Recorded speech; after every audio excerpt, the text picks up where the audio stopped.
पुनर्परीक्षा की तिथि घोषित होनी चाहिए, क्योंकि इसमें अभ्यर्थियों की संख्या भी 20 लाख के आसपास लगभग है और 21,391 पदों पर बहाली है। बहुत बड़ी बहाली है और लाखों युवा इंतजार कर रहे हैं पुनर्परीक्षा की।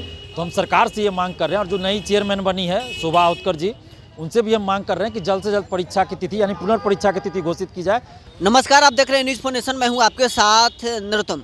बिहार में चाहे जो भी प्रतियोगिता परीक्षा हो, सारे परीक्षा का पेपर लीक का मामला सामने आता है। ऐसे में सिपाही बहाली के पेपर लीक का मामला सामने आया था। इसके बाद एग्ज़ाम को रद्द कर दिया गया था, लेकिन अभी तक फिर दोबारा डेट नहीं निकाला गया है। हमारे साथ हैं छात्र नेता दिलीप हैं। अभी तक दोबारा सिपाही बहाली परीक्षा का डेट नहीं निकाला गया है। देखिए, ये बड़ी दुख की बात है। पहली बार तो परीक्षा हुई 1 अक्टूबर को, तो पेपर लीक हो गया था, उसका आंसर वायरल था, जिसके बाद हम लोग ही डिमांड कर रहे थे, तो परीक्षा रद्द कर दी गई। और उसके चेयरमैन CSBC के चेयरमैन SK सिंघल को भी हम लोग के डिमांड पे हटाया गया। इसके लिए सरकार को धन्यवाद देते हैं।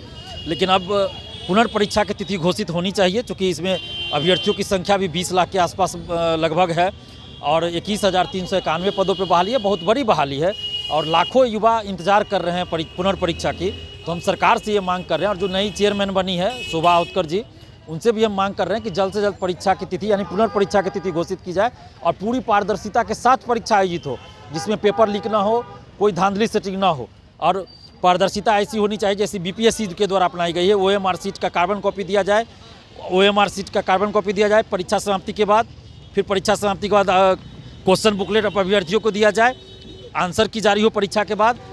जब रिजल्ट आए तो कट ऑफ सभी का मार्क्स जारी हो, ये एकदम होना चाहिए। और जब फिजिकल टेस्ट हो तो फिजिकल का मार्क्स फिजिकल टेस्ट के तुरंत बाद अभ्यर्थियों को लिखित रूप से दिया जाए, ताकि अभ्यर्थी भी अपना देख सके उनको कितना मार्क्स आया। लिखित रूप से उनके पास सबूत होना चाहिए और किसी तरह की धांधली ना हो।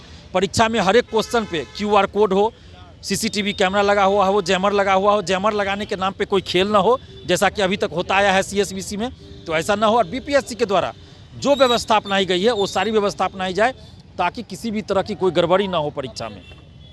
एक मामला सामने आया था कि हाल ही में दरोगा बहाली परीक्षा में भी जैमर लगाया गया था, लेकिन प्रश्न पत्र वायरल होने का मामला आया था। आखिर जैमर लगाने के बाद भी प्रश्न पत्र वायरल कैसे हो जाते हैं? देखिए, जैमर लगाने के नाम पे मुझे जैसा लगता है कि लग रहा है, ऐसा संभावना है कि कोई खेल तो नहीं हो रहा है दरोगा सिपाही बहाली में, क्योंकि जैमर जब लगा था तो कैसे क्वेश्चन बाहर जाएगा, उस समय मोबाइल कैसे काम करेगा।